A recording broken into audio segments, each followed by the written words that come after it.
Bom dia, pessoal. Vamos de BTC na manhã dessa quinta-feira, 9 de março, agora na Espanha, 10 horas e 52 minutos. No Brasil, 6 e 52 da manhã. Eu tô no gráfico de 4 horas ancorado pela banda de VWAP semanal. Vocês vejam que essa corretiva tá estressando as lowers aqui no 4 horas, mas a gente está buscando um ponto de inflexão muito interessante, que foi o fundo do dia 10 de fevereiro, protagonizado entre os dias 10 e 13 de fevereiro.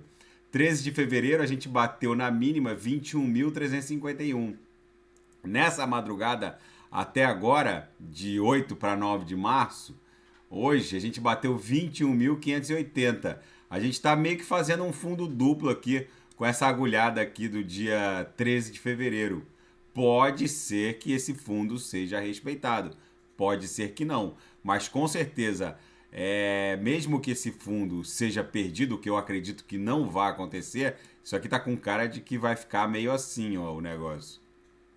Porque nos outros indicadores, vamos pular agora, eu tô no 4 horas, né? Que tá parecendo que a gente vai fazer um fundo duplo com essa história correcional aqui de 13 de fevereiro. Agora eu vou pular para o gráfico mensal. No gráfico mensal, gente, cada candle desse aqui representa um mês. Esse candle que está se desenhando agora é o mês de março. Segue comprador. A diferença do gráfico mensal para os outros time frames, o semanal, o diário, o 8 horas, o 4 horas, é que ele guarda uma inércia movimentacional muito mais intensa. Um corpo real comprador aqui no mensal, ele é dotado de uma inércia muito mais poderosa. É muitíssimo provável que esse movimento aqui só vá se estancar lá próximo de 30 mil dólares, que é onde está a mediana do canal de Keltner aqui no mensal.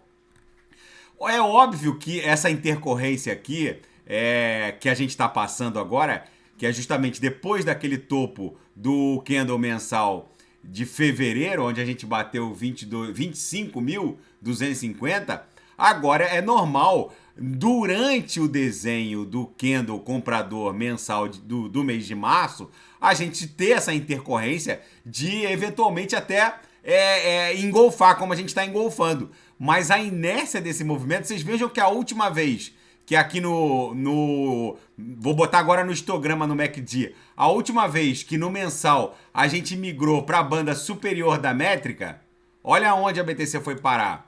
Ela foi buscar a máxima de todos os tempos, ó. Aqui ela buscou 64 mil, depois ela migrou de novo, ó, e foi buscar 69 mil. E o que está acontecendo no histograma aqui no mensal? A gente está a uma barrinha de criar uma nova migração para a banda superior, no indicador aqui no histograma no mensal.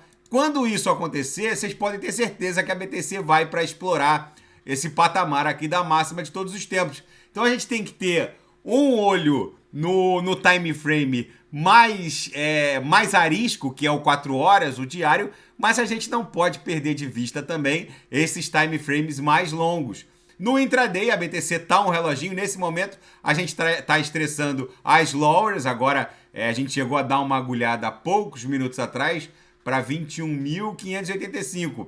Já a gente deve voltar para VWAP. No copy trade, vários sinais fecharam no lucro na madrugada. Ainda tem 2 ou 3 em aberto e provavelmente vão fechar no lucro assim que a gente buscar o retorno a VWAP. Já eu vou ofertar sinais na sala de sinais. Com certeza vai ser lucro no bolso. Aqui no gráfico diário ancorado pela nuvem de Shimoku, em que pese a gente ter entrado para dentro da nuvem, o que significa que essa congestão vai ficar mais lateralizada que o normal, então essa sequência ondulacional de Elliott provavelmente vai ficar postergada para um cenário lá próximo do final de março, porque a nuvem de Shimoku exerce uma força gravitacional que vai sugar o preço. Do mesmo jeito que a nuvem foi um suporte, ó, olha a dificuldade que a BTC teve de entrar na nuvem. Testou 1, 2, 3 e aí entrou de cima para baixo. Para sair vai ser a mesma encrenca. Vai ter dificuldade, primeiro, de se livrar do centro gravitacional da nuvem. Segundo, de romper a linha superior. Então é bem provável que, em termos de longevidade, essa acumulação aqui lateralize lá para o final de março. Pode até entrar em abril, eventualmente, para depois explodir nessa sequência que vai levar a BTC para 30 mil dólares, que lá no gráfico mensal dá conta de que é a própria mediana do canal de Keltner no mensal.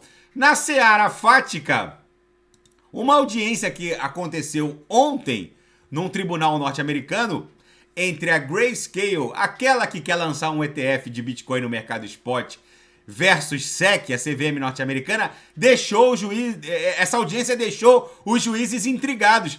Os juízes não entenderam durante a audiência por que a SEC, a CVM norte-americana, já aprovou um ETF de Bitcoin no mercado de futuros e não aprova um ETF de Bitcoin no mercado spot. Segundo a SEC, isso seria para evitar uma manipulação de preços. Mas para os juízes, a manipulação de preço poderia ocorrer em qualquer cenário. E dada a incrível liquidez de Bitcoin, do mercado de Bitcoin no próprio mercado spot, já que o volume de Bitcoin negociado diariamente ultrapassa os 20 bilhões de dólares dia, os juízes não entenderam por que a SEC se nega a aprovar um ETF de Bitcoin no mercado spot, mas já o fez em relação ao mercado de futuros.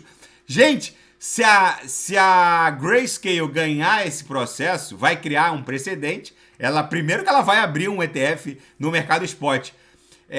Isso vai impactar o preço da BTC diretamente, porque no mercado spot, os fundos ETFs vão ter que comprar BTC real e não especular no mercado de futuros. Vai ser qualquer fundo ETF que negocie cotas de ETF spot vai ter que ter BTC lastreada, BTC real. E não vai ter BTC para todo mundo. Só existem 21 milhões de Bitcoins. E aí o preço da Bitcoin pode sim sofrer um colapso na oferta e uma explosão na demanda. E a gente já sabe o que acontece quando há um colapso na oferta e uma explosão na demanda. O preço vai explodir. Essa audiência fez com que as ações da Grayscale disparassem durante a própria audiência. E a liquidação do Silvergate Bank foi voluntária. Os sócios decidiram liquidar o banco crypto-friendly, mas uma importante ponte de conversão de dólar norte-americano para criptoativos acabou sendo extinta. Isso impactou diretamente o preço da Bitcoin, que nesse momento está em 21.627, justamente por conta dessas investidas regulatórias e fiscalizatórias dos reguladores norte-americanos que parecem querer extinguir as pontes que permitem a conversão de grandes quantidades de dólares norte-americanos em BTC. Hoje, se o sujeito tiver 1 bilhão de dólares e quiser converter em Bitcoin, ele teria muita dificuldade, porque a boa parte dos bancos, como JP Morgan, Bank of America, eles dificilmente autorizariam uma remessa nesse montante para uma Gemini ou para uma Coinbase da vida, justamente por conta do caso Silvergate, já que o Silvergate era um banco crypto-friendly que fazia operações desse tipo. Para quem quisesse eventualmente converter 1 bilhão de dólares em Bitcoin, poderia usar o Silvergate Bank, que faria uma transferência um wire transfer para a Coinbase, e a Coinbase transformaria isso em Bitcoin e enviaria para qualquer public address indicado pelo responsável pela operação. Agora, a liquidação do Silvergate Bank extingue uma importante ponte de conversão de dólar norte-americano para cripto. Hoje, se o sujeito tiver um valor expressivo, teria que levar para uma jurisdição europeia, por exemplo, que seria mais fácil promover essa conversão do que na jurisdição norte-americana. E o Arthur Hayes, o bilionário fundador da BitMEX, ele propõe a criação de uma stablecoin baseada em Bitcoin. Segundo ele, o mundo cripto tem que se livrar da referência em dólar. Pro Arthur Reis, tudo vai valer zero diante da BTC. A única base de valor confiável, segundo ele, é a própria Bitcoin. É a posição dos maximalistas da BTC. Eu concordo com ele, mas isso obviamente vai levar um tempo.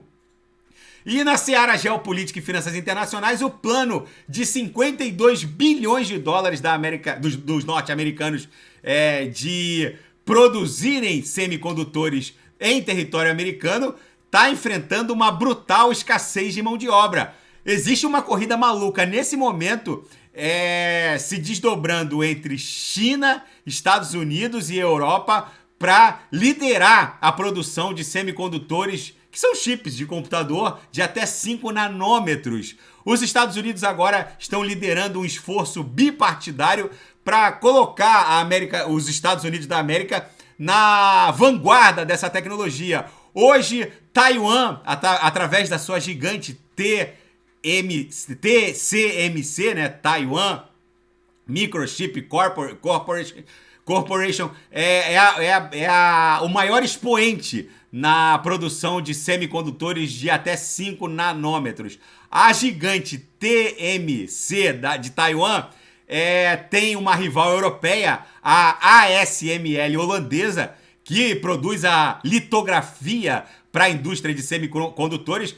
Hoje, para vocês terem uma ideia, Holanda e Taiwan representam mais de 80% do mercado de semicondutores. Os Estados Unidos estão muito, mas muito atrás. Lembrando que semicondutores de até 5 nanômetros são necessários para, por exemplo, produzir um míssil hipersônico ou até um artefato nuclear militar. Ou seja, gente, está acontecendo uma verdadeira corrida maluca na indústria de semicondutores. E o Macron, da França, planeja consagrar o direito ao aborto no próprio texto constitucional francês. Para isso, ele falou que vai convocar um referendo na França. Enfim, vamos ver o desdobramento disso perante a sociedade francesa. A Rússia amanheceu nessa quinta-feira, 9 de março, despejando uma salva de mísseis no território ucraniano. Sirenes foram ouvidas por quase todo o território ucraniano. Muitas mortes, vários ataques em diferentes pontos. Os ucranianos foram despertados com essa salva de mísseis russos. O fato é que a cidade de Bakhmut já está praticamente subjugada. Já os russos estão vencendo essa batalha. Os europeus estão ficando sem munição para fornecer para os ucranianos. Essa guerra segue escalando em termos de gravidade. Vamos ver se isso não se desdobra numa hecatombe nuclear. A BTC segue acumulando. Aqui no nosso gráfico diário ancorado na banda de VWAP mensal, mesmo com essa brutal corretiva dos últimos 2 candles aqui no diário, a gente ainda segue com fundo ascendente em relação ao fundo de 13 de fevereiro. Ainda é possível pontificar aqui uma acumulação triangular, mas para os shortados que insistem que a BTC vai voltar para um patamar abaixo de 20 mil dólares, não se esqueçam que a gente promoveu um pump, a gente está claramente promovendo uma acumulação lateralizada, então não há qualquer viés de baixa a ser sustentado, só se a gente eliminasse todo esse pump aqui, ó, e a BTC efetivamente perdesse o patamar